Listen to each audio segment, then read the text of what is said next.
All right, you're on. Right. Excellent. And I did not leave the meeting, so that's a good start. So the first thing, actually, I possibly should have done this before fussing, or I should have fussed with this before we started recording, but I'm going to actually take the camera off my face and see if I can get this showing my sort of workspace, because there's things here. Looking So awesome. Yeah. All right. Pardon the slightly messy desk. I'm just trying to get this at an okay angle. And hopefully that's illuminated enough. So, and if you need me to sort of move anything or into a better view, let me know. But yeah, we were talking about needles. So I thought I'd show a couple of the ones that I work with. Ooh, and I'm going to try not to do that this whole evening. This is like my tiniest one, and I was just trying it on like this pretty thin gauge of like Swedish yarn to do this fine little stitch. Okay, need to figure out a better way to not hit this camera. But anyway, that's been working pretty well. I typically like a little bit of a bigger needle.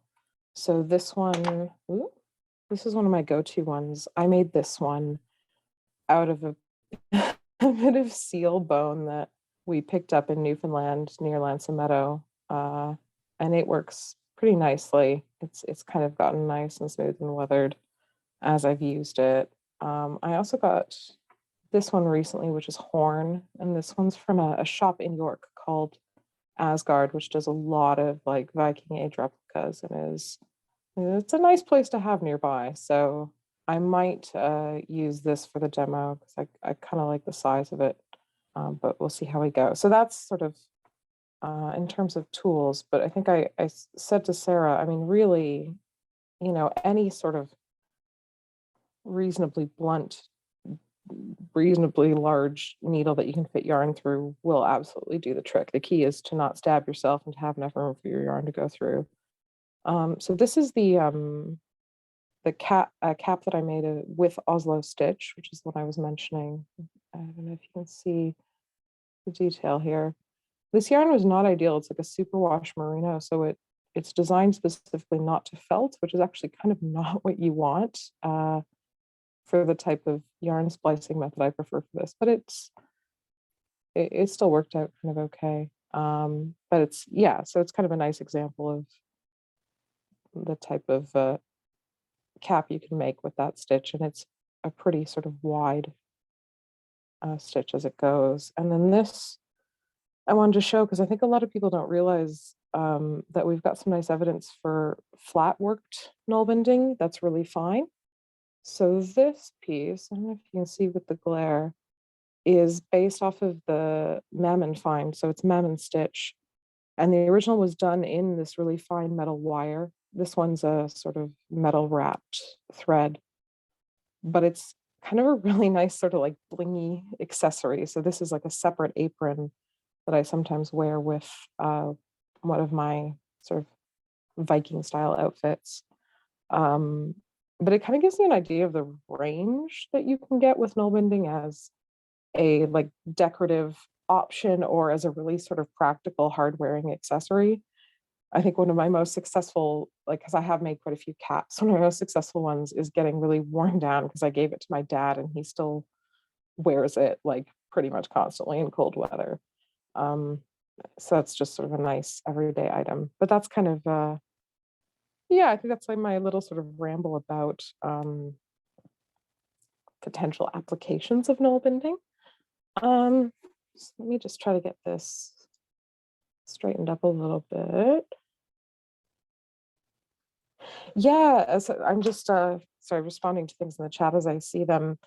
And yeah, in terms of archaeological evidence, we've got,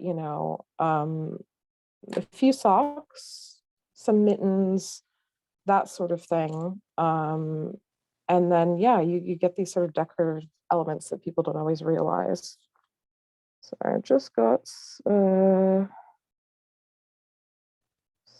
a bit strange going on with this yarn I grabbed.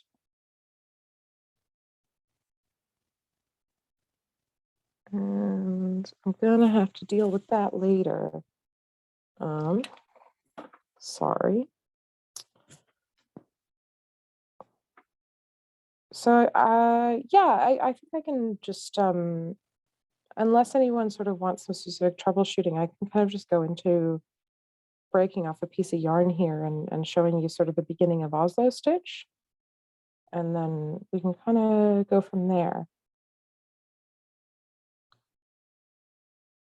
And please feel free to interrupt me at any point if there's questions or if anything is unclear. How long a And let piece me do you know. usually use?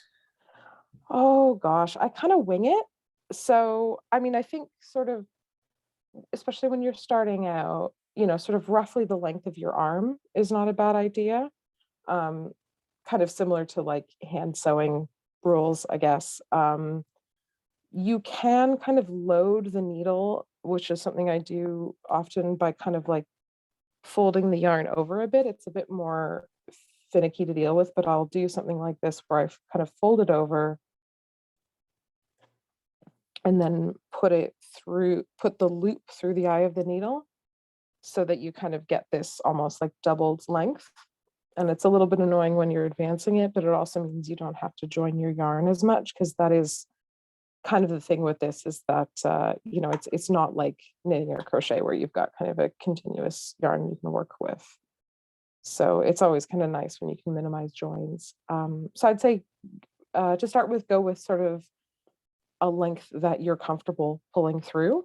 And then, you know, when you're comfortable, you can always kind of play around with expanding it, especially if you've got a needle with like a big eye, because that'll take a few bunches of yarn. So there's a lot of different ways you can kind of start this. I often start with just a slip knot, and I like doing it so that the sort of working end is the one that will pull through. So sort of pull that, and then if I pull it, of course, it'll get smaller. And so I think what I'll do is I will start out.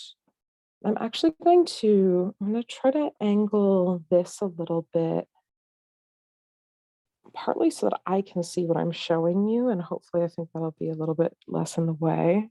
See if I can get that stand right. I hope I'm not making anyone motion sick with all this fussing. I'm thinking this will be a slightly better angle. So if you're right-handed, you're going to want to sort of have the yarn coming between your thumb and your pointer finger in your left hand, and you're going to kind of pinch it between these two fingers. And then with your right hand, yeah, you're going to basically go through the front of this loop that you're holding, twist it down here, and the goal is to get it under this yarn. And it's important that it kind of stays across your thumb. And then you're going to pull it while still kind of pinching this loop so that it doesn't come out of your grip. And it might look like a tangled mess for a sec, but you've basically got this set up here.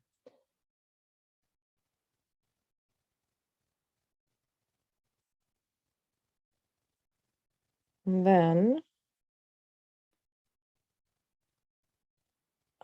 yeah, so then you can flip this loop back as you're working. And again, with this going across your thumb, you're going to, again, kind of go through the front, twist around and go underneath. Pull all the way through.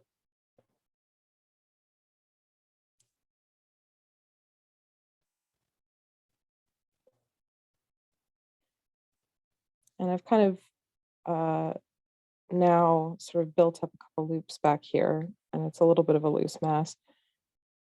I'm going to keep this loop on my thumb, before I kind of go through and do the same thing again with this loop back here.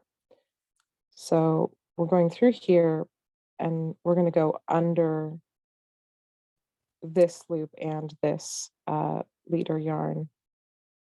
And if this kind of slips off your thumb as you're going through, that's actually fine, because that's where you're ultimately going to get it to go.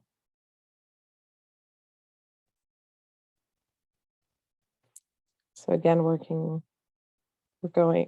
ignoring this on our thumb, going through the front, twisting down and under both of these, and pulling it through. And so really the repetition of that is your basic stitch now. And you got to make sure that you flip that loop off if it didn't come off while you were pulling it. So I think if I take this off, you can kind of see the very loose, sort of messy start of this, but you're basically building up a chain.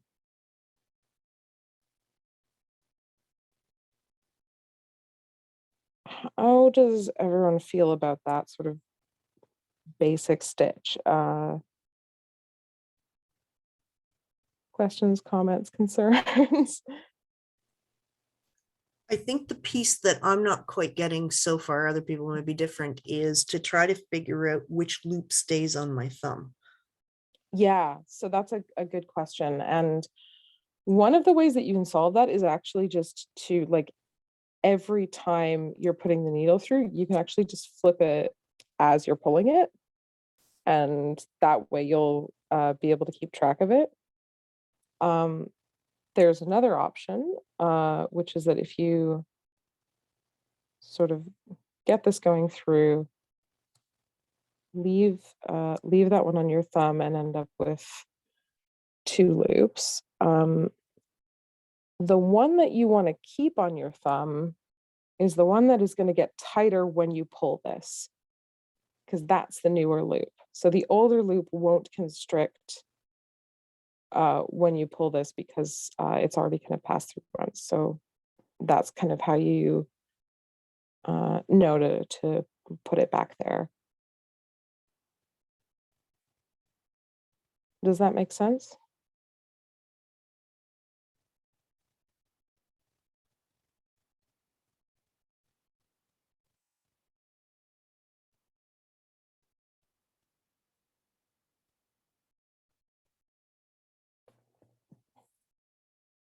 I've just pulled this out of my needle, so I'm gonna make sure that's back in there. Any other sort of questions or concerns? Like, are you feeling comfortable with sort of getting a basic chain? This shows you a bit better what it's supposed to look like as it's kind of going.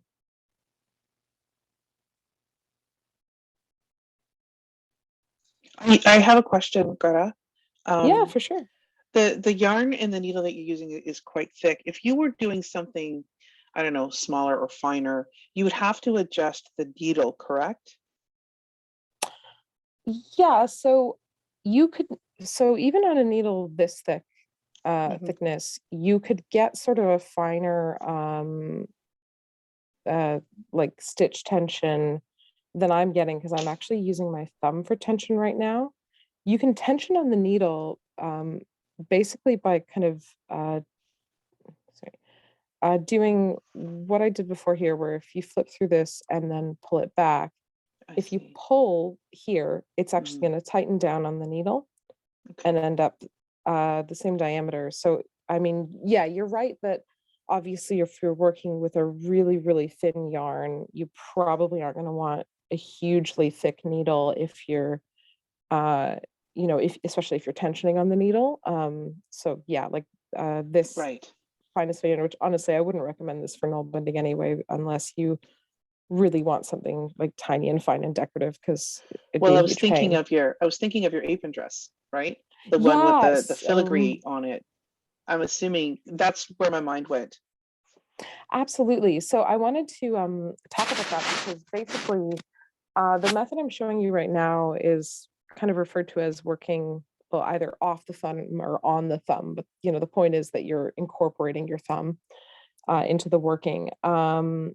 You can also do this stitch flat. And, at the risk of kind of maybe too much information all in one go, I would be happy to kind of show you an approach for that, where, doing it flat, you can use the needle to tension, or you can even kind of just tension it by eye after the needles pass through, which obviously you might get a little bit of inconsistency with that. Although, yeah, in fairness, um, if you were to look closely at the details on my apron, you would see some inconsistent loops in some areas. So yeah, I would definitely recommend a finder needle if you were doing something that fine. But you're also not limited just to the diameter of the needle. Thank you. Yeah, no worries. And yeah, there's a website that I would be more than happy to share the link to that has some really nice visual instructions, both for working on the thumb on a lot of different stitches and also for like diagrams of working flat. So it's a nice one to be able to move between if you're interested in, one or both methods.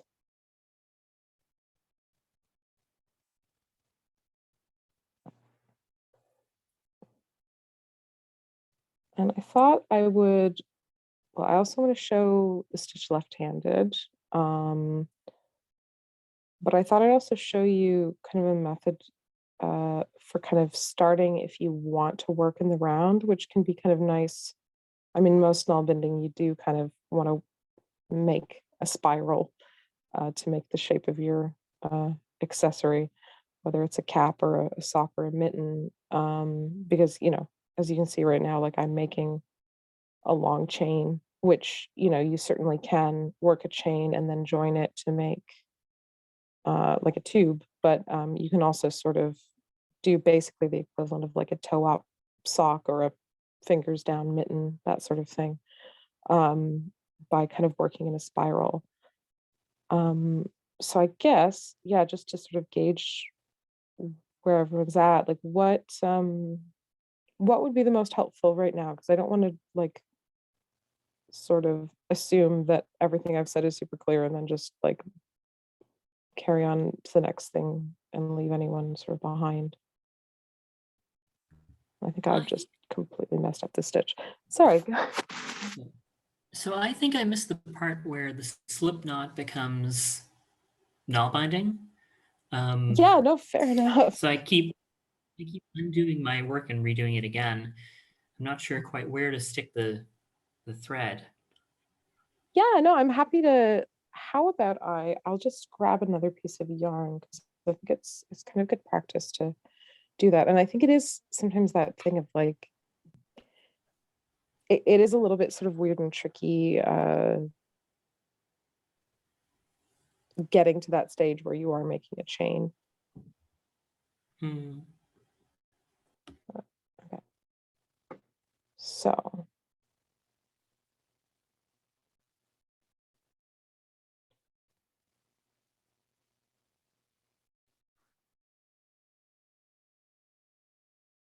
just threading this needle, but yeah, I'm basically taking, the opposite end to the threaded needle. And like I said before, yeah, I like to make a slip knot where the working end is the one that will adjust the loop. And the reason I like to do that is it kind of mimics what we're doing subsequently, where we're kind of adding more loops and we can tension them by pulling. But yeah, so the basic thing is, and I think I actually started that slightly wrong. So the first time, so I think it's good for me to redo this because hopefully it will make more sense, and I'll make sure I'm showing you the start of that stitch exactly right. But so the first thing I'm doing is I've got the long working end going sort of out here on the left side of my left hand, and I'm pinching that. And we've got the working thread going across my thumb, the needles going through the front and then down under this working thread. So there's a little bit of a twist.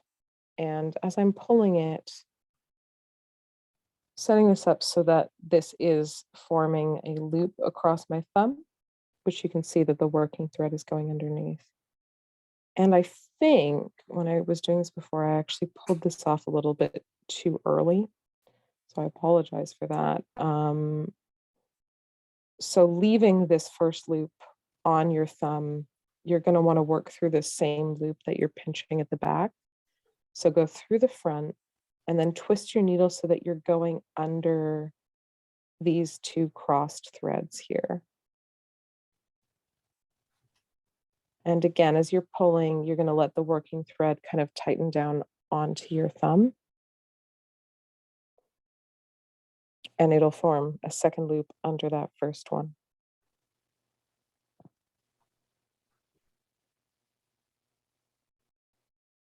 And then it's the top one that you flip back, and that becomes the new loop that you're going to put the needle sort of through from the front, and then twist and go under these two.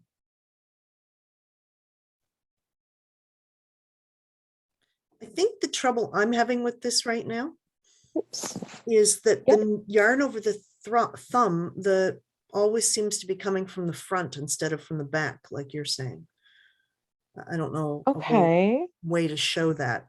It's like, let's see if I can, no, I don't know if I can even do it. Like this thread, which you have coming from the back, is just sitting on the front of Mhm. my thumb. And So the working thread should be becoming, if it's coming sort of from this side, Yeah. it should kind of be constantly moving across in this direction. so do you put I'm it just trying to, behind the thumb, or is it just? well, Yeah. it's kind of going behind the thumb, like essentially like as you're sort of putting it through the front, Yeah. twisting it to the back, and it's going under here. Mhm. You do want to make sure that the yarn is following this needle so that it does pass behind the Okay. thumb. So it's kind of, yeah, it's like circumnavigating your thumb via that loop. And I slightly messed that one up because I should have moved this loop. Yeah. But that's okay. We carry on.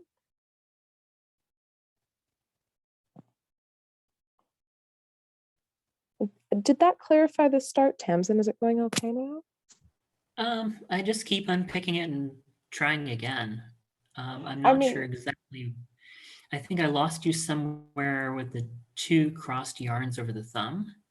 okay. So yeah, it's something that they only really cross that first time you're doing it because the way you're setting it up. But what it is it's this loop on your thumb and then the working thread. So after that first time, sometimes when I do it, it's very obviously crossed, but I don't know if it's more helpful to think of it as the loop you've created on your thumb and then this thread or this yarn here. Oops. So if I'm doing it, it's passing through the front of this loop that's behind my thumb, and then the needle's twisting and going under the loop on my thumb and then under the working end of the yarn. And then we're pulling it all the way until that sort of new loop is created on my thumb.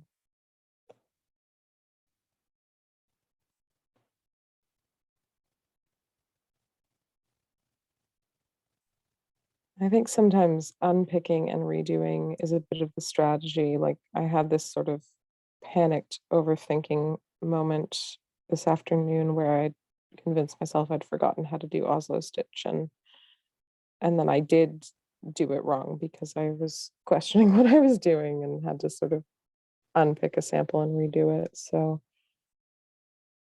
these things happen. They take a little patience sometimes.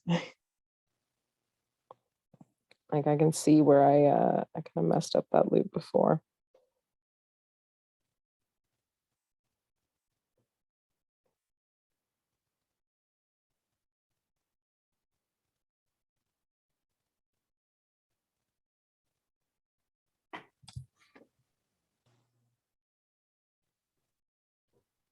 Yep, it's just tying itself in knots for me.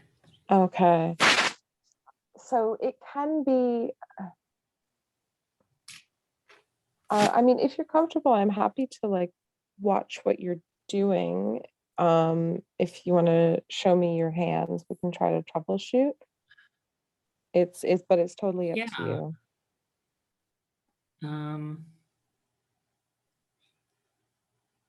I don't know. I think a little spacey to begin with today.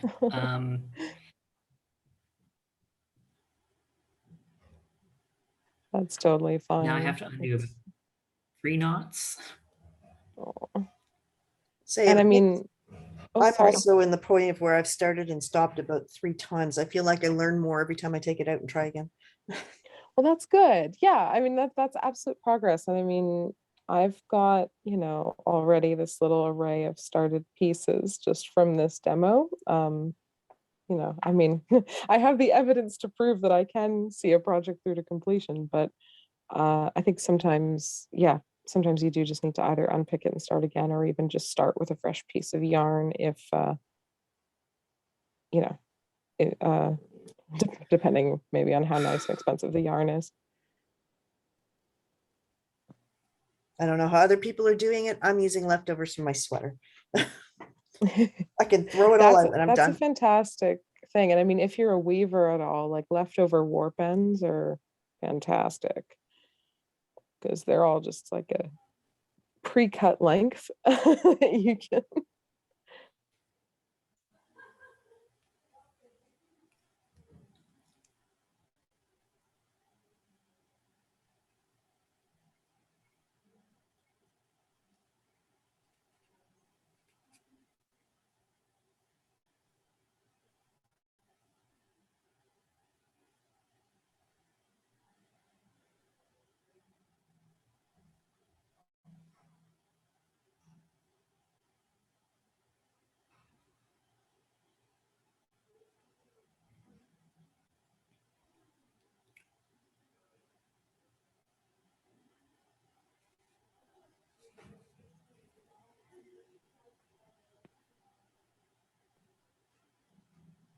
So if there's any troubleshooting I can do, absolutely give me a shout. I can also, I mean, I can switch to sort of demonstrating left-handed as well, if that's helpful. But really, like, I don't want to, like, I'd rather go sort of at a pace that suits everyone than rush through.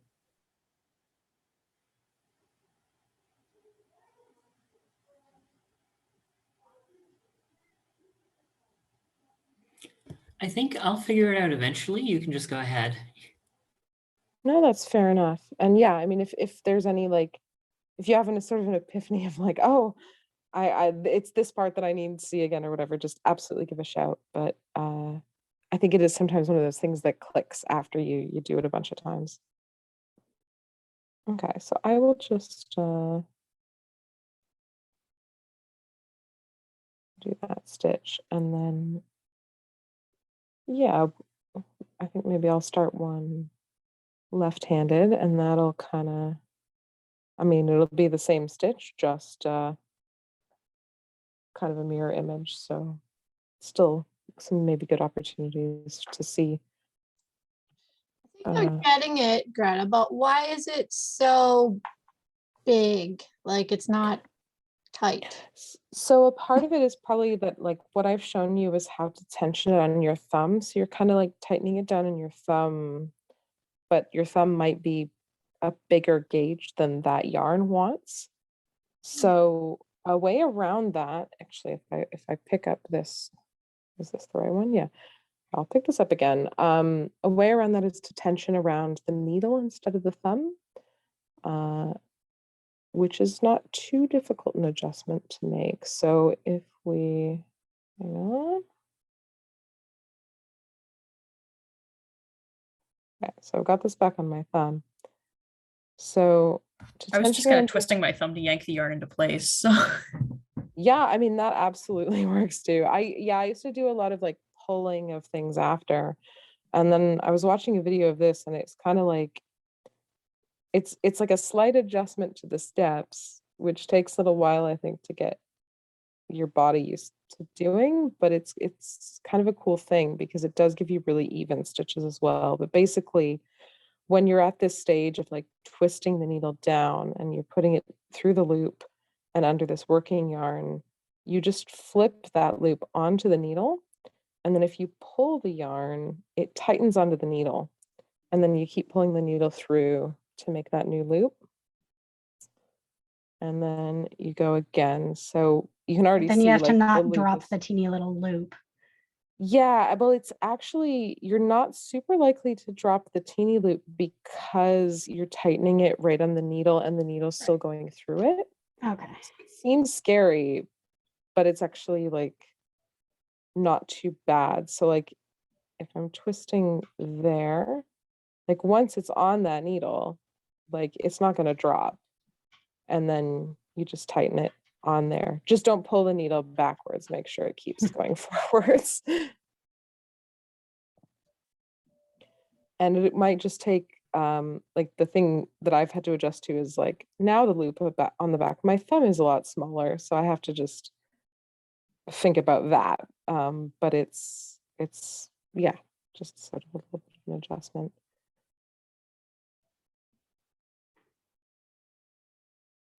I think when you're first tensioning, especially if you are like using your thumb for tension, big chunky yarn is so great for that, because that's where, yeah, you can totally make a hat in a day. You got this really thick yarn tensioned on your thumb. And I just forgot I was tensioning on my needle. So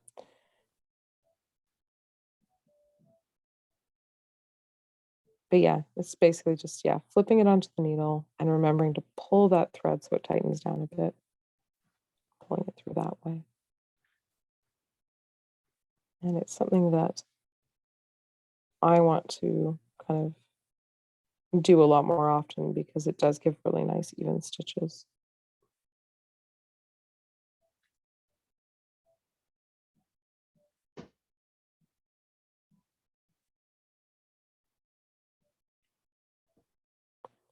Okay, so I'm happy to, like, if there's any questions, please do just like shout them out. I'll just show you that, like, you can see where I've remembered to tighten tension on the needle. It's way sort of tighter stitches and a bit more consistent compared to this sort of loopy guy over here. So it's kind of a nice thing to be able to try. But yeah, I'll switch to doing it left-handed, but I mean, aside from that, nothing's really gonna change. And again, just, yeah, shout out questions as you go.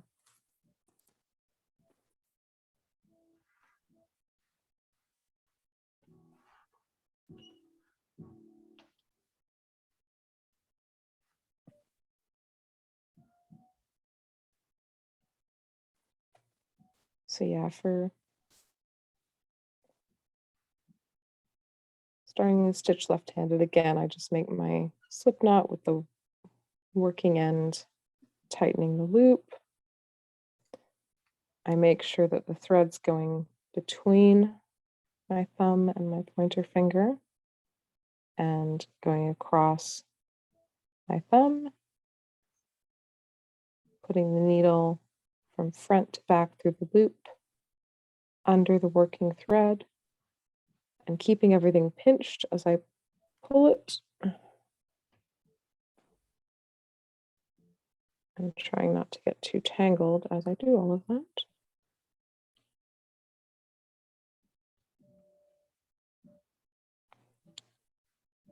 And so yeah, now you've got a loop and the working thread crossing under it. So we're going to ignore this loop for now, go through the same one that I'm holding with my thumb, going under the loop and the working thread, and pulling it through, flipping that top loop back, and then going through the new loop. twisting, going underneath the loop on my thumb and the working yarn.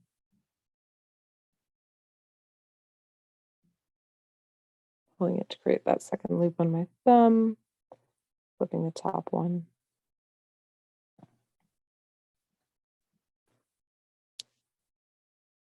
There we go. And again, if I want to tension on the needle, I go front to back here, go under these two, flip this, and pull it to tighten it, pull everything through.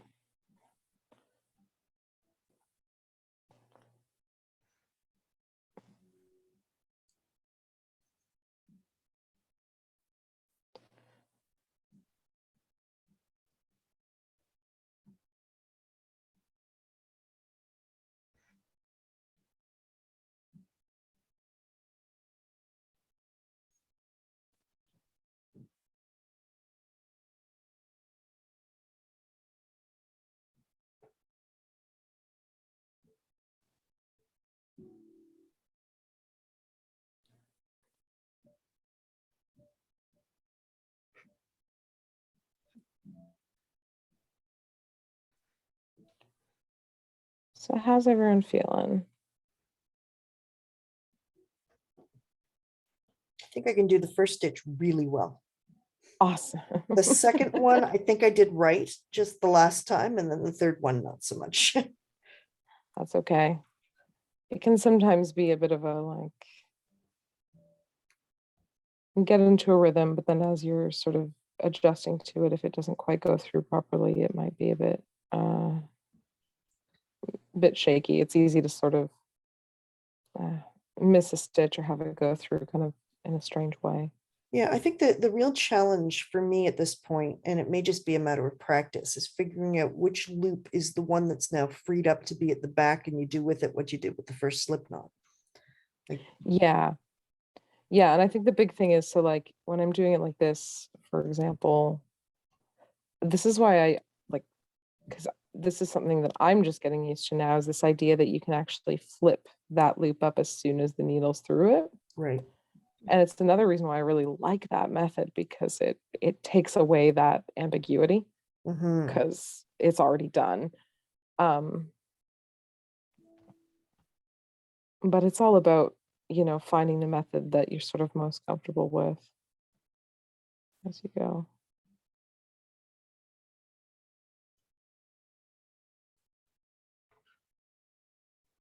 So sorry I keep knocking this camera. I thought I had the perfect setup, and I've just discovered the flaw, which is that I'm very clumsy and I knock things.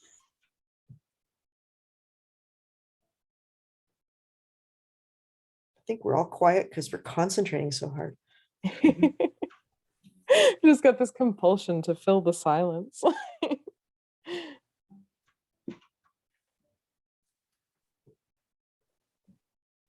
But yeah, I mean, hopefully that's a good sign. Hopefully it means people are making some progress they're happy with. So that's how to start. You end up with like a big long line of Yeah. chain. If you're wanting to do like a toe up sock or a center out hat, how do you start a little snaily? That is an excellent question. So I'm going to put this little guy aside. There's a few ways to do it. I like basically working in a way where I'm kind of creating a circular spiral. And yeah, part of it is working with that that central, or working with that slip knot. So here, let me grab another piece.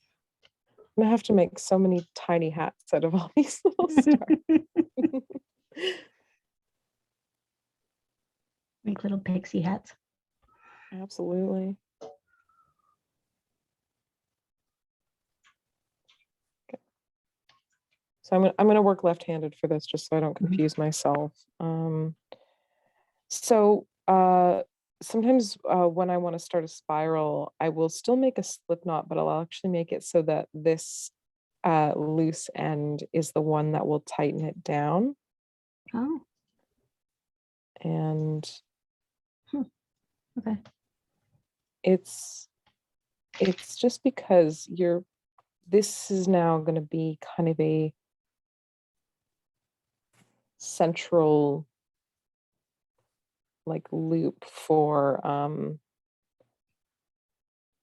the spiral you're going to work into. Mhm.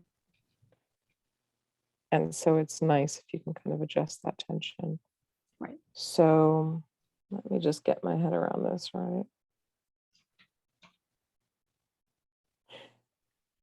Yeah, so we're still going to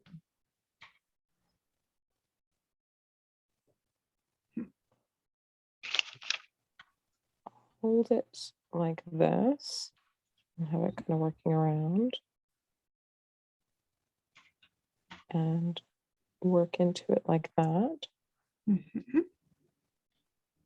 to set up our stitch.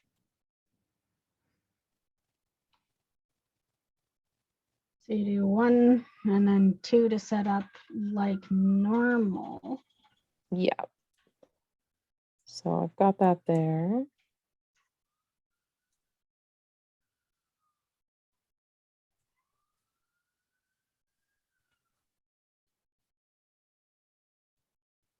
So tighten that down. And then because you've now got that loop there, you're kind of going to find this loop here. Get it on the right. Nope, sorry. Get it on this side of your thumb. And then you're going to put the needle through that before you go through this loop that's behind your thumb. To So kind of it's a little bit- reattach it to that very first loop. Exactly. And then do that stitch kind of as you normally would.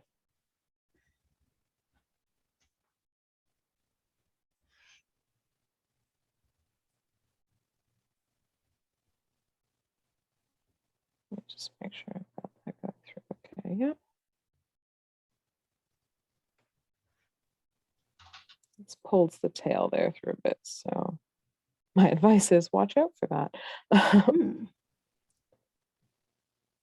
And that's actually, yeah, a good sort of notice, like you can sort of maybe hold that tail behind if it's going to get Mhm. caught.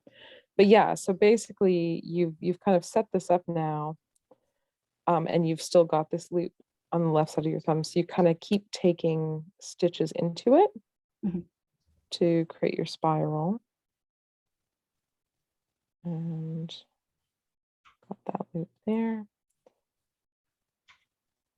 So we're adding in the next joyous complication.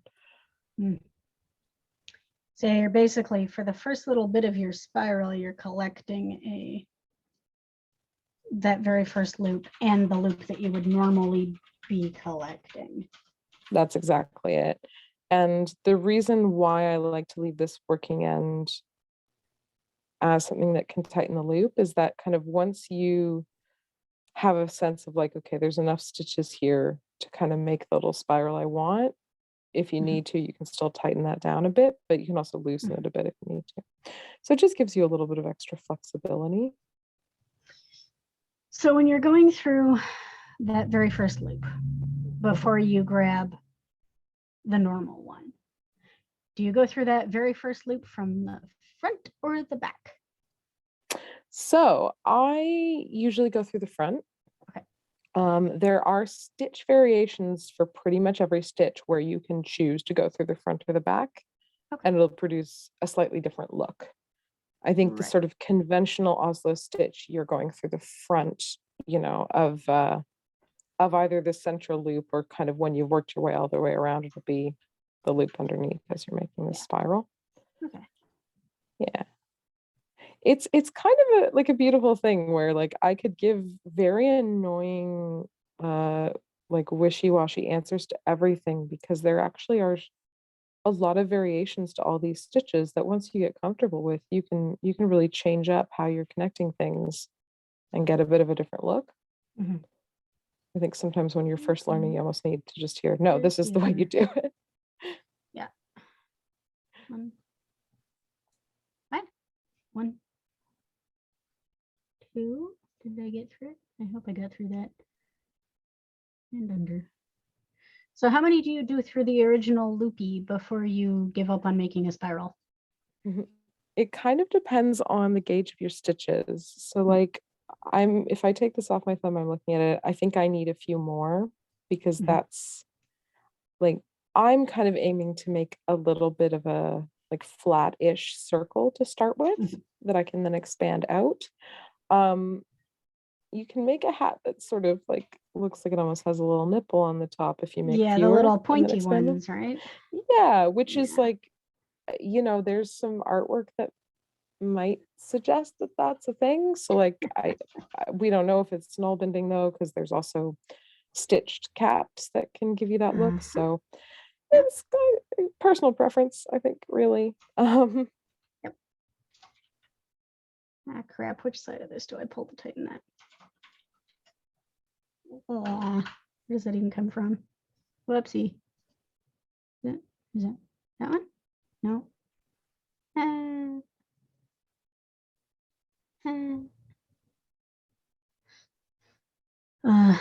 Okay, well, that's that clearly. So is that? That is not that.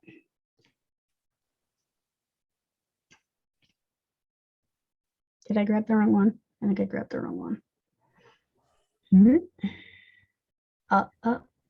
That's that. Yeah, that should be. No. Oof.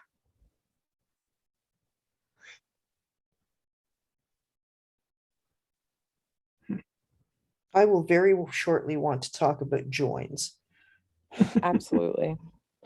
We can definitely do that. Because I actually at the point where I can't continue because I'm messing up so much here. But before all that happened, I actually got something that looks like this. Oh, there's my camera. Yes, that's it. Awesome. But then my thread got short and I lost track of where I was going and it turned into that. That happens. That's okay. I actually think I got it for probably 10 stitches, maybe 12. That's fantastic. Yeah, so let's here I'll work through that a bit, but let's talk about joins. Because yes, this is something you will all encounter or will need to encounter. I think I'm just gonna do one more stitch and then I think I'm going to declare my little spiral section done. And what I might do before we move on to joins is just quickly talk about what happens when you decide that you've done enough stitches into your central little loop. It's also possible when you talk about joins, you might talk about wool options. There's a question in the chat saying what were yarn recommendations for people allergic to wool? Okay, yeah, we can definitely talk about that. I've got a fun fact in a book that I would be thrilled to share. And yeah, the wool thing is, I mean, partly it's that, I mean, a lot of textiles you find from Viking Age and later medieval Scandinavia are wool, because they had sheep and it's cold. And, that's something you just see in that textile culture a lot.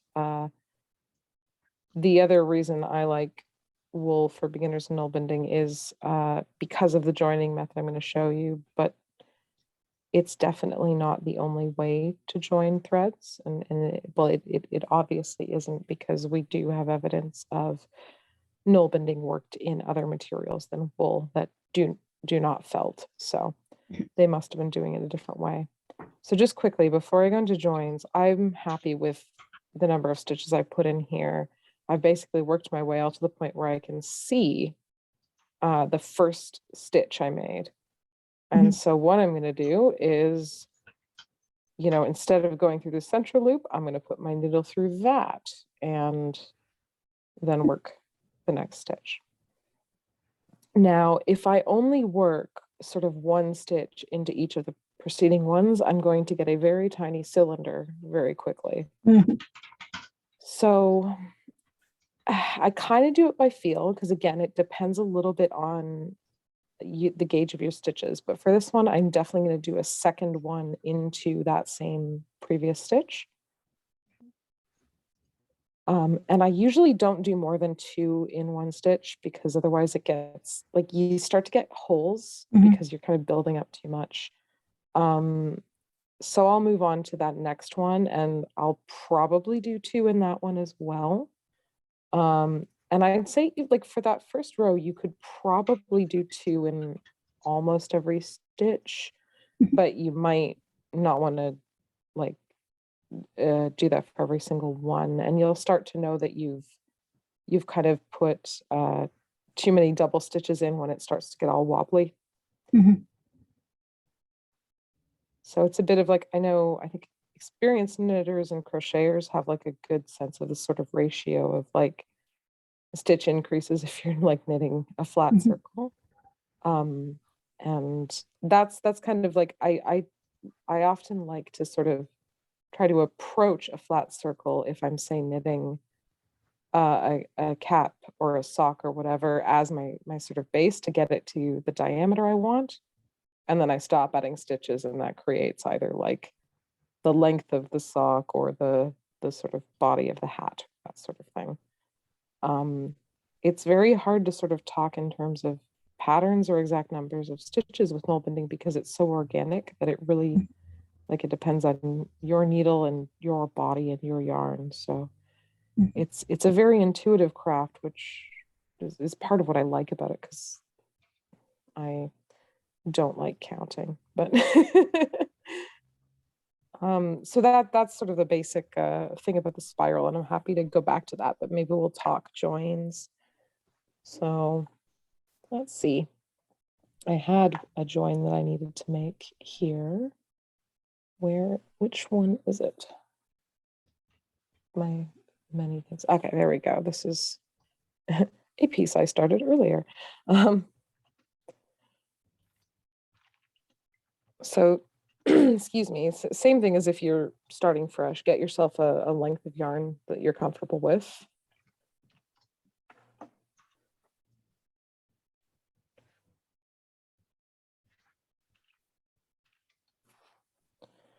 And the method I use, which is why I've kind of emphasized how nice it is to have wool for this, is it's kind of called like spit splicing,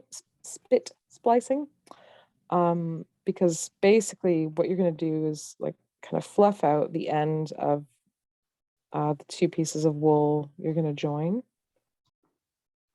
like this, and then sort of overlap them.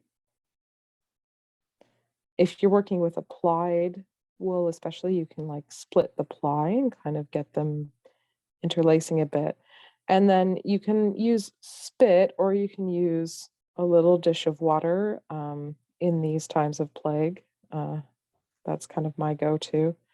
And just get the wool, not like soaking wet, but just kind of damp around the join.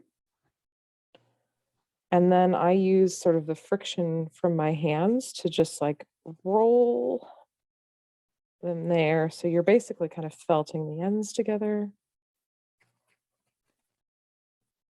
And then I might kind of finish that off by sort of twisting it in the direction of the twist of the yarn. And you do get, ideally kind of a near invisible join by doing that. So that's my preferred method. You can absolutely kind of incorporate another piece in other ways by just kind of leaving like a loose end hanging free or that sort of thing. But this one's nice because it does sort of look almost seamless. And it's still like the join can be a little bit vulnerable as you're stitching things in. So, you know, there's always sort of caution can be kind of advised. But basically, yeah, once you've joined your end in, it should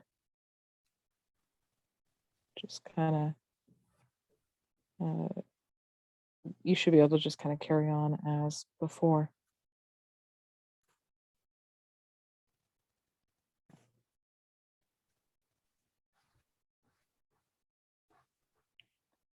Does that make sense? Does that sound good to everyone?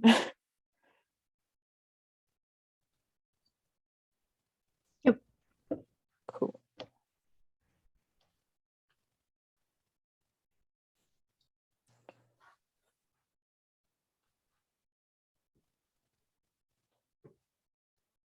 How are you going with the spiral? Well, I've got two types of yarn that I've been playing with, trying to get it to work. One of them is a chunky, like, I can't remember the name for it, but it's like halfway between being yarn and roving. Okay. And that is fluffing apart a little bit too much. And then I've got like a acrylic wool blend, which is holding its shape a little bit better. Right now, I'm mostly just watching you do the spiral so I can see what it looks like, and then hopefully I can Fair mimic. enough. Yeah. This is one, yeah, like excuse me, like I said, I kind of started this earlier and I was thinking of making it into like a mitten. Oops. Mm-hmm. So it's honestly probably about the right diameter now. So I am just now at this point kind of working, you know, 1-to-1. So picking up that previous stitch and then working it as usual. I like just being able to see what picking up that previous stitch looks like. So like where to look to find it and all that. Yeah, for sure. Yeah, that's cool. Yeah. Yeah, because you're essentially kind of working on the like the underside of it, or not, maybe not the underside, but like I mean, the, like it's a braid and you're working basically along one side of the braid. absolutely. Just attaching it to the next. You're just picking up one loop of that. Yeah, and then again, like if I wanted to make sure that this isn't, you know, like too much of a cylinder, or like if I want to flare it a little bit, I can just work into that same stitch there again. Yeah, just do like 2 stitches in there. Yeah. Well, while everyone's working, I mean, do you want me to talk a bit about like yarn types and you know, historical stuff versus like personal preference, or you know, I'm happy to also just keep stitching if it's helpful to sort of have that visual for a bit.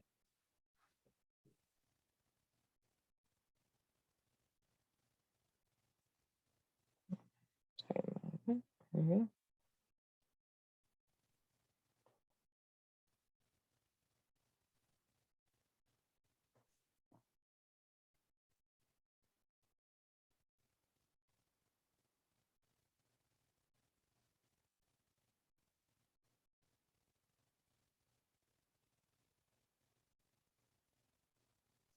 I think sometimes when I've been practicing, like I've basically just done the same little either intro chain or spiral here a few times. And at some point along the way, I end up kicking the wrong loop off my thumb. It's so easy to do that. Yeah, absolutely. Yeah.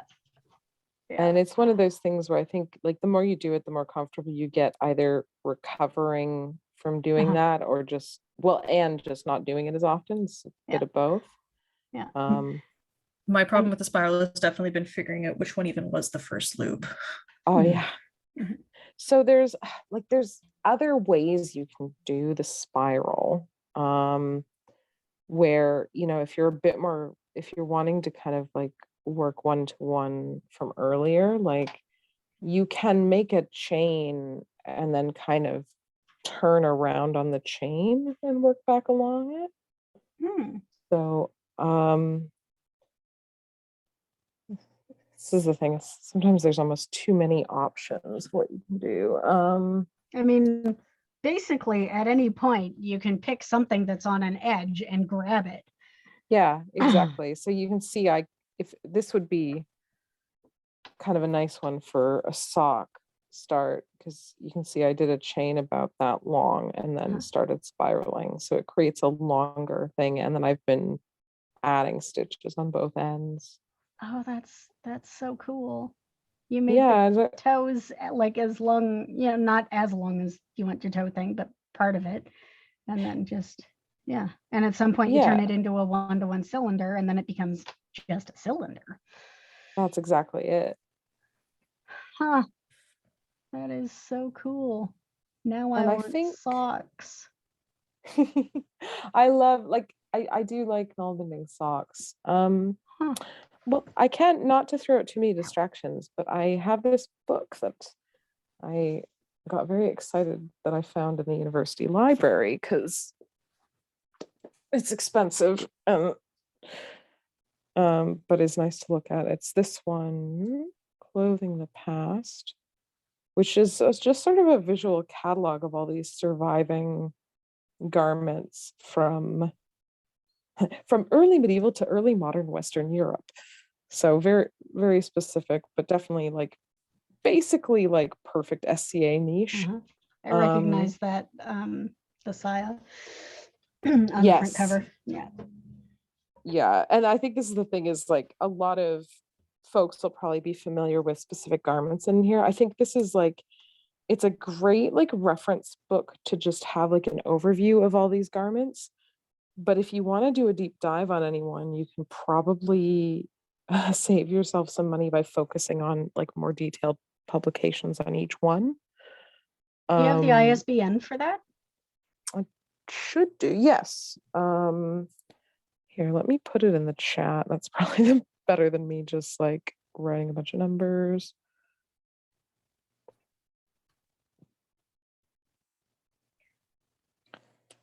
So hang on.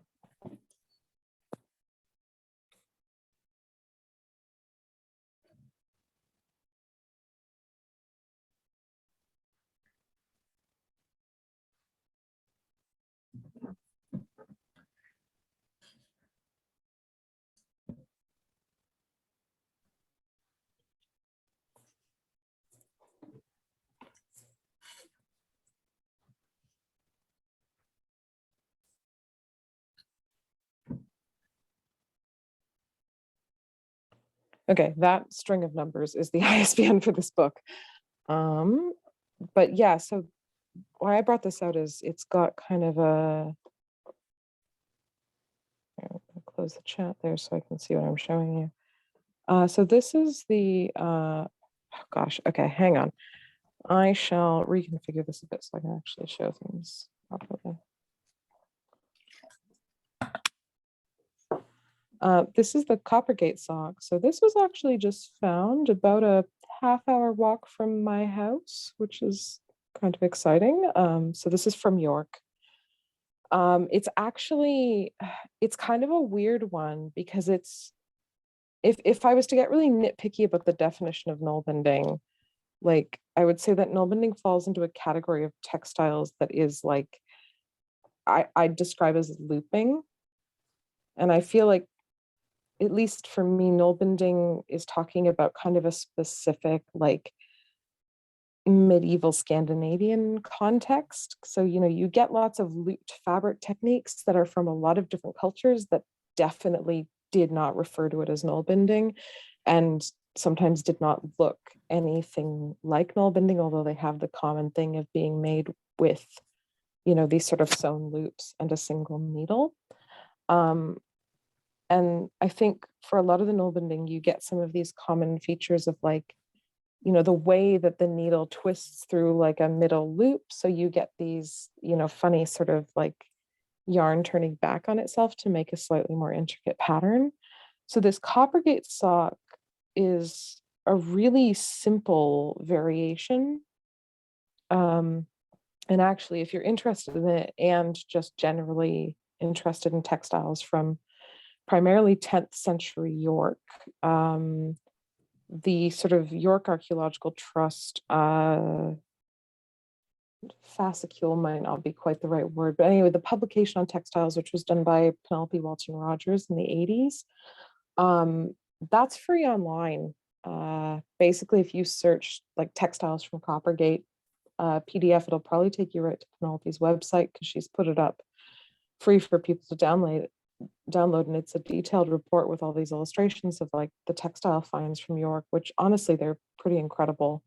And there's a nice diagram of the loop structure of this sock, and it's actually way easier even than Oslo stitch. Like if you want to work it flat, it's like it's not too different from doing something like a blanket stitch with interlocking loops. But it is a nice example of this sort of a thing, like this sort of technique being used to make a sock. And there is a theory about, whether or not was this sort of a Scandinavian import to York, or was this someone seeing Scandinavian textiles and trying to mimic them, not fully understanding the structure? And I kind of love that idea. Now this one is a sock from Uppsala in Sweden, and that is much more, I think this might even be Oslo stitch, and I'm just trying to get that so you can actually see it, but it's got a little slit here, so it's easy to get your foot into. So, and that one is, it just says medieval in quotes. So again, there's like sort of forgiving range in terms of the things you can do. And there was a question about materials before, and what really excites me are these, which are actually 12th century, and they're an ecclesiastical garment, but they're made of linen, but they're Nalbinding. And they've got like a sort of a fancy silk scrap at the top. So yeah, you don't have to only work with wool. You don't have to only work with materials that felt. You can do this with linen, and obviously it's very hard to see from this far up photo, and I haven't looked at these in person, but I would guess that they kind of added in extra yarns and then probably like sewed in the ends with the needle afterwards, because you wouldn't be able to do sort of like a spit splicing or any sort of felting with it. Does it say but where you could, those ones are housed? And where uh, I would love yeah, to look up more info on those. they're in Switzerland. So it's Musée Jurassien d'Art et d'Histoire. So I can type that in the chat as well. I apologize to anyone watching the recording of this. Some of my admin stuff is not the most riveting. So I'll put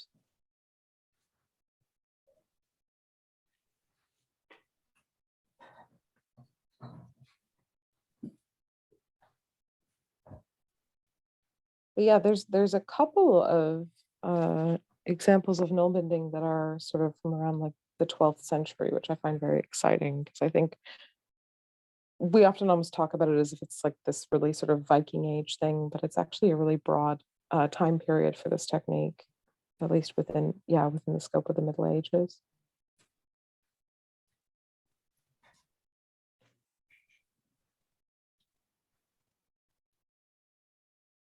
Here, move that so you can look at the pretty picture while I'm typing.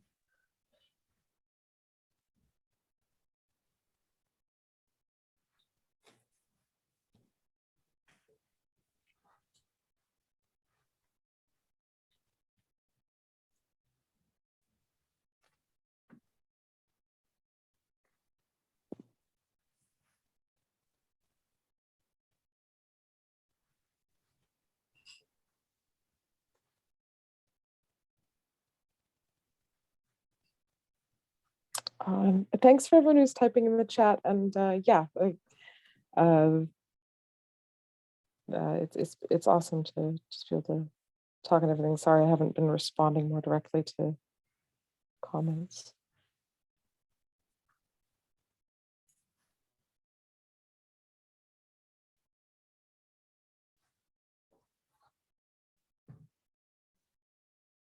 Feel like I'm learning so much about what not to do. All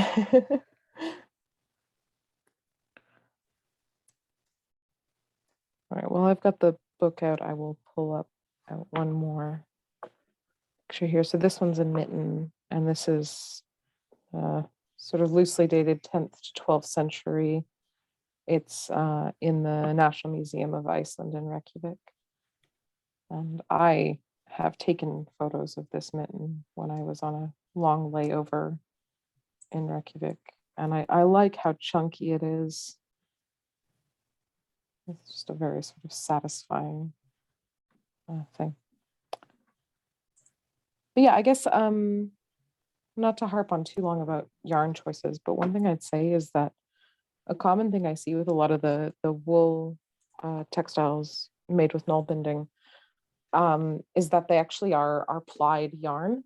So you don't tend to get singles. So like the stuff I've been demonstrating on is Icelandic Lopi yarn, which I quite like working with, but I don't actually think it's the most accurate for if you're trying to do replicas or that sort of thing. So I suppose that's something to keep in mind, is that actually, if you can get sort of a standard like plied wool yarn or whatever you're kind of comfortable working with,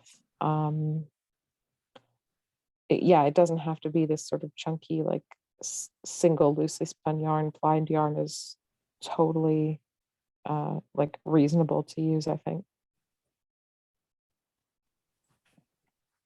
And you can use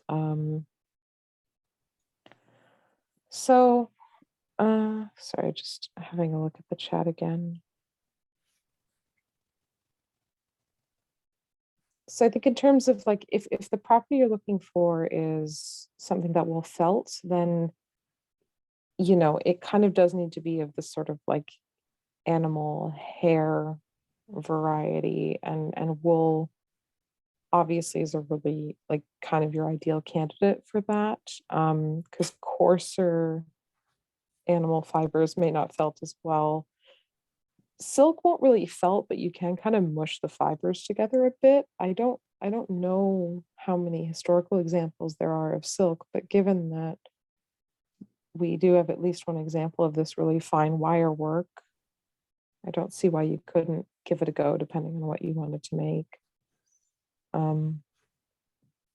But yeah, I think in terms of like, if you're dealing with allergies, well, we've got at least one lovely example of that linen. And I think again, if you want to get sort of the appearance of wool, but are compensating for something like an allergy and want to use acrylic, the only thing I'd say is that you're not going to be able to get it to felt, but you can still kind of do overlapping joints and stitch the ends in later. So I don't like kind of trying to police people's fiber choices, because it's a really personal thing, and we've all got different limitations on what we can do. So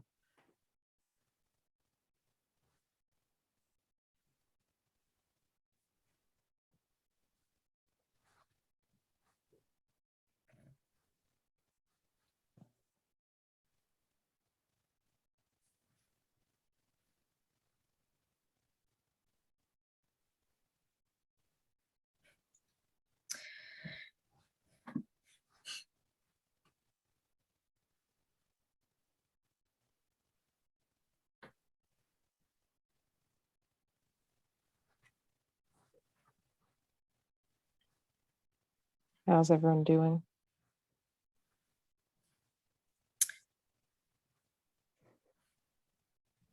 Well, it's wee tiny, but Oh, yay. Oh, I think that's it's just that my great. tension is very tight. That's okay. I think, sometimes it can be easy to veer really loose. So, I mean, good for you for Yeah. going for tighter tension. Make an indestructible dollar size.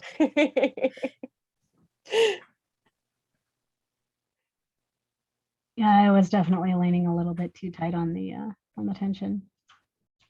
I'm just kind of watching how tight you're pulling it and how big that loop under your thumb is staying, but then how small that ends up getting once it's actually in the piece. Yeah, I've also and got a small needle and worsted weight yarn, I think is the other factor here. That's absolutely a Mhm. factor. I'm sure that what you're doing is pretty in proportion for the materials you're using. It's just that it's a little tiny. Yeah, there is this sort of forgiving quality with using a thicker yarn where obviously it's a bit looser. And this is, yeah, maybe a little bit looser than I'd like. And I think I missed a stitch there. But it certainly at least demonstrates the idea. And this is what I was saying. I want to make a point of tensioning on my needle a bit more, because I think Mm. probably, this size of needle with this size of yarn is probably about ideal for making a really solid piece. And so it's something that can be played with a little bit. Yeah, I think that the tension that you've got going right there by doing it on your thumb is, I would probably find that pretty comfy for a hat. Yeah. Whereas like a big chunky, like the tighter you do the tension, the stiffer your product is going to come out. And, then you've got to be right on getting that the right shape for your head, because it's not going to have give and shuffle around a lot.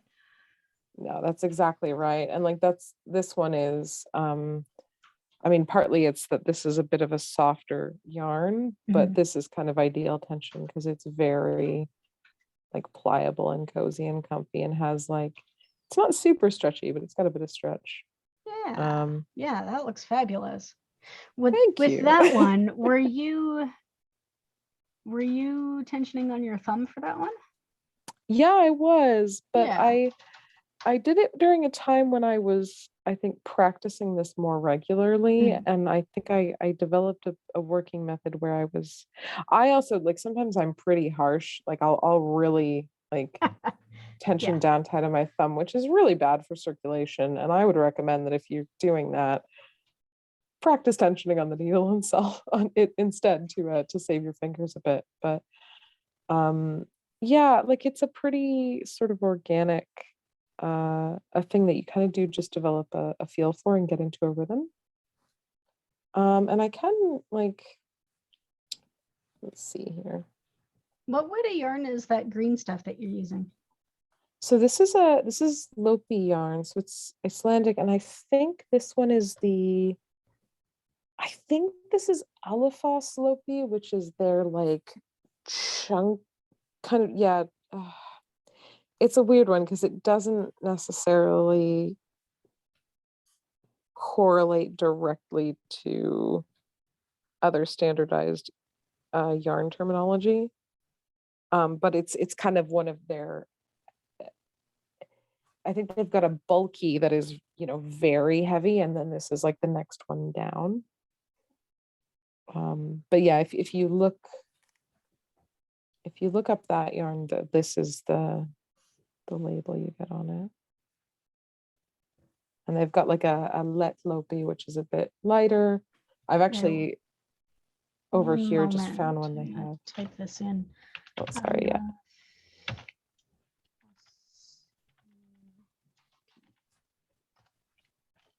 Thank you. Oh, no worries. Yeah, I just discovered their Einband Lopi, which is like kind of like lace weight, and it's a single ply. And so that one is actually perfect for like weaving kind of medieval style cloth, because it's like a reasonably strong single ply. So that's very exciting. Because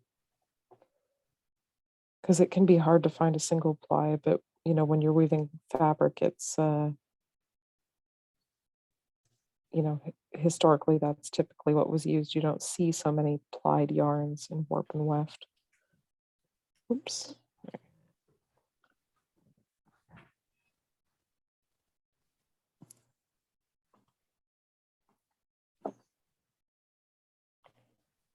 All setup's falling apart. There we go.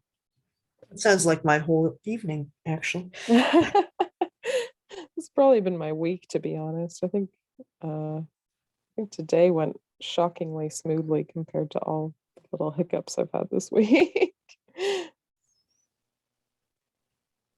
Probably I mean, jinxing myself then. I think the other thing that I would say about this to those who may or may not have done a lot of needlework before is that Nalbinding is considered one of those things that it takes a little time to get to understand. And as I'm doing Absolutely. this, I'm starting to understand why. Because there's just so many places you can put that yarn and so many ways you can loop it around. Yeah, no, it's kind of wild. And like I'm pretty sure I watched many videos and had it kind of demonstrated to me several times before it clicked. Mhm. And again, that was just more than a decade ago, so now I'm quite comfortable with it.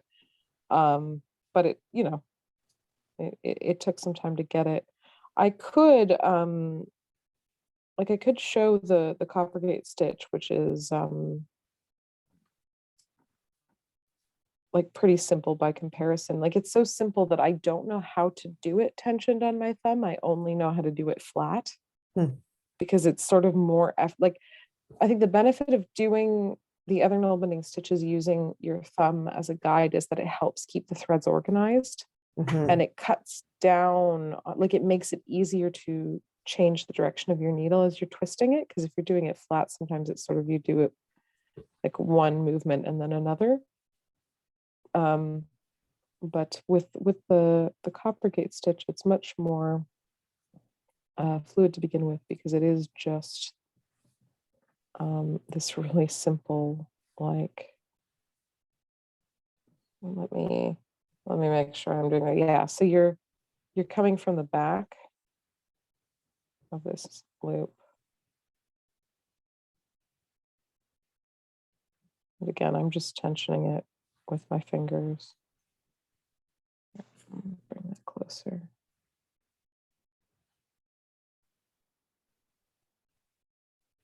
And then you're going again from the back of these two loops.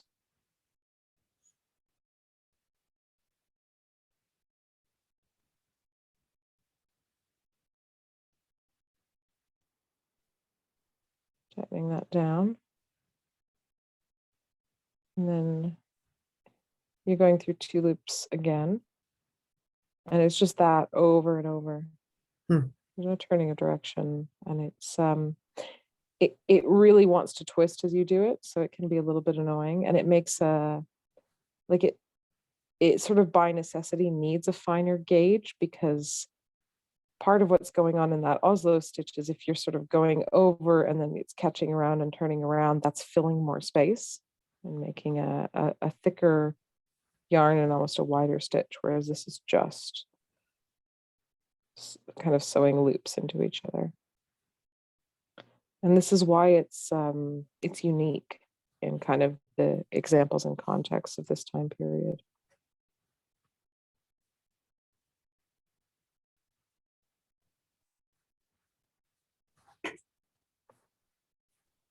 It's a funny thing because that sock is I think it's the only example really we have of that stitch, which is why it's named for it. And but now because you do get this huge embrace of this sort of like Scandinavian identity in York, you get a lot of people who are interested in sort of Viking age reenactment and stuff all doing this stitch. So I think there's probably more examples of coppergate stitch now than there ever would have been, in sort of the 10th century, which is just kind of a fun thing. So I saw in the chat you said you think you tried this one before.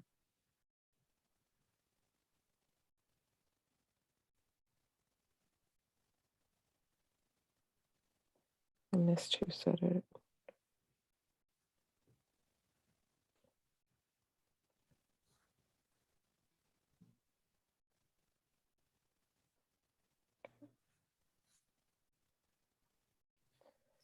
Yeah, this one's not, it's not a bad beginner stitch. I think, like I said, I like showing Oslo because I think the copyright stitch is just a bit weird historically, but it's not a bad one to wrap your head around.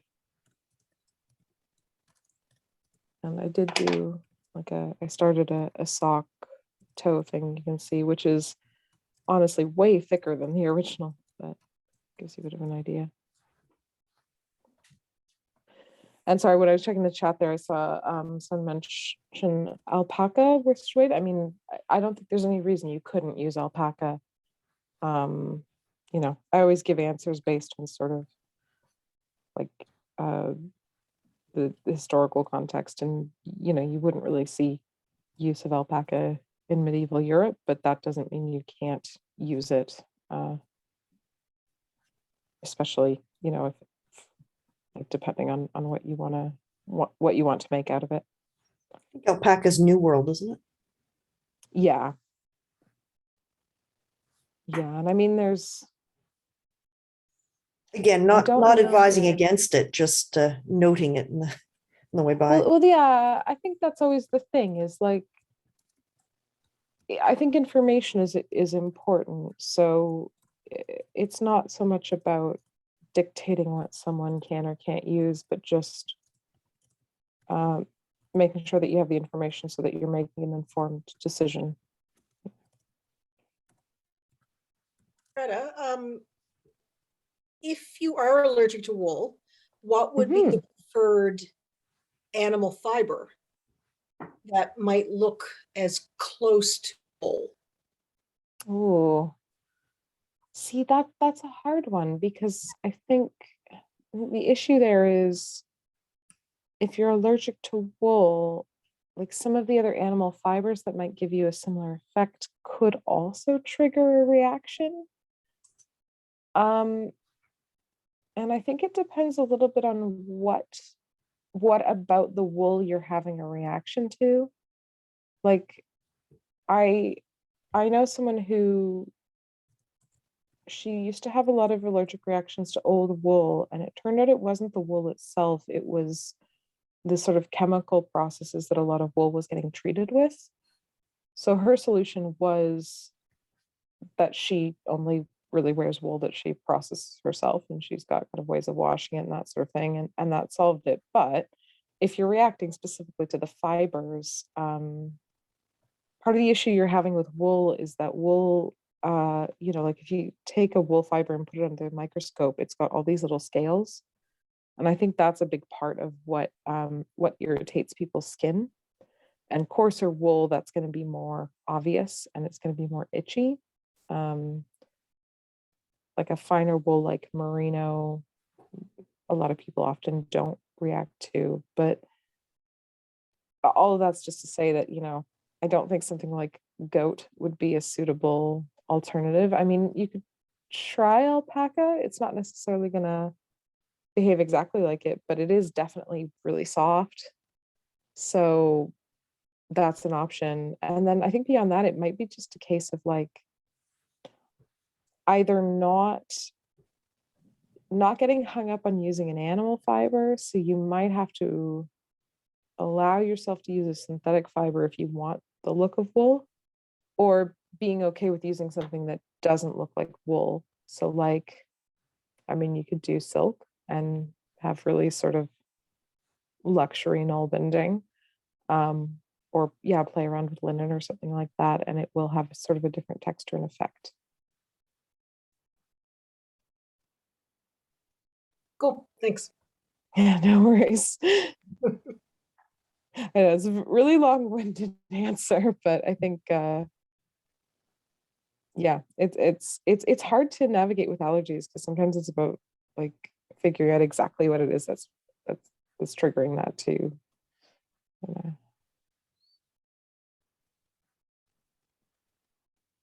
So we're coming up on an hour and a half on the recording. I guess what I'm wondering is there anything else that anybody could contribute that would be really important to put on the recording when Mary Elizabeth comes and checks it out later?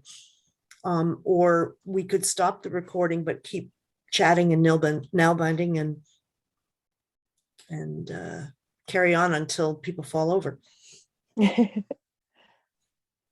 Greta, you're probably first to fall over. You're ahead of the sun on the bunch of us. I am, but I'm you know, I've got a second wind. I'm doing okay, so I'm happy to stick around, you know, for the after party, as it were. Mhm. And yeah, I mean, for anyone watching the recording, if you have any questions or just want to chat, you know, feel free to send me a message or get in touch. I'm absolutely happy to talk more about this stuff. I am or just deep- catch up if deeply grateful that you agreed to do this on our whim. You know, this is so exciting that you. Oh, I mean, I miss RuneTel, and it's just a lovely excuse to touch base and get to talk to some lovely people and do some crafts. So I can thank you so much for inviting me along. It's been really nice. I think this is I have a bunch of friends who live in different places and have been teaching and taking classes all over the known world ever since the pandemic started. And I think, you know, we grouse about the pandemic, but one of the gifts that I think is going to stick with us is this ability that we all, you know, we kind of can all get together without borders being an issue in a way we couldn't like 2 years ago. Absolutely. And I think, yeah, I hope people continue to remember that, because we've got all this technology at our disposal and we may as well use it for wonderful things like this. I just saw a really nice suggestion or request. They wanted to see everyone's progress so far. I don't know if you all feel comfortable showing that on the recording, but or if that's easy to do, Sarah, with the current Here's what I'm going to settings, do. I'm but going to remove the spotlight. cool. And so what can happen now is when people do their thing, we should be able, I don't know if we can highlight them individually, but hopefully we can see what people do if they talk to the camera. Although I'm not coming out in the camera, so I don't know how that's working.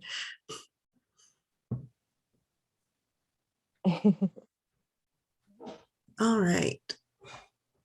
Let me just see if I can. I've just switched to speaker view and you are highlighted right now. Sarah, Okay, so it's probably because think I'm not that's working. We'll see how that goes. Possibly I'm not being highlighted on my own speaker just because I'm the speaker. Yeah. I've done like 4 or 5 different bits, and this one, which was the second one I did, was the best one. Awesome. And I can Well, only hold it together for about 10 stitches at a time before I miss a loop or something goes weird. I think that'll just get better with practice. Yeah. Anybody like else? I said, I'll oh, sorry, go on. That's Yeah. okay. Go ahead. I was just gonna say I'll post a link to a really helpful website on the event, like as a comment, and then everyone can go find it even when they're out of this call. Yeah, so yeah. 1-inch diameter. Oh, it's great though. So easy. I'm going to be That's coming to you later lovely. for advice on how to do the spiral because I've been so concentrating so hard on do the rest. I completely fluffed those instructions. Yeah, They're it on took the me several recording, so tries we're too. okay. I'm not 100% convinced I started my spiral in the right loop anyways, but it's fine. It's just got a small hole in the center. I mean, what is the right loop really? You know, it's all relative. One of the right, exactly. Oh, I started off with this gigantic chain. Nice. And then I did it again and again and again. And then I finally figured out the tension, but there's a Oh, bunch that's of beautiful. mistakes. Very nice. Wow. And then I did it again, which looks much neater. Oh, I didn't try the nice. spiral though. But you got that tension down. That looks really good. Yeah, so I'm happy with that. Awesome. I'll try the spiral some other day. It's absolutely fine. The spiral will wait for you. I'll have to rewatch the video to remember how to do it. Sarah, I came late and I'm also interested in seeing the recording. Are you going to post it? Yeah, I'll talk to Paige about it and we'll figure out where we put it. It should be, hopefully it will be on my computer and we can send it out. Yeah. Awesome. It is still recording. Is there anything else needs to be captured or? Is there anybody else who has something to show before we end the recording? Yeah. Going once? I've switched over my knitting, so. Yeah. Going twice? Well, many thanks again to our demonstrator, Greta, who, you know, it's like reason why we asked her is because she's really rune talent, or even she's hanging around in Drakenwald. How many different places are you gonna have that claim you by the time you're done, Greta? Yeah, I mean, is that counting kingdoms or continents? All of them. Yeah. Many, but you've been very generous, and thanks very much. And we'll put this up somewhere that people can find it. And I know I'm going to need to watch it a few more times. But with that, I think we're at the end of our recording time, and goodbye.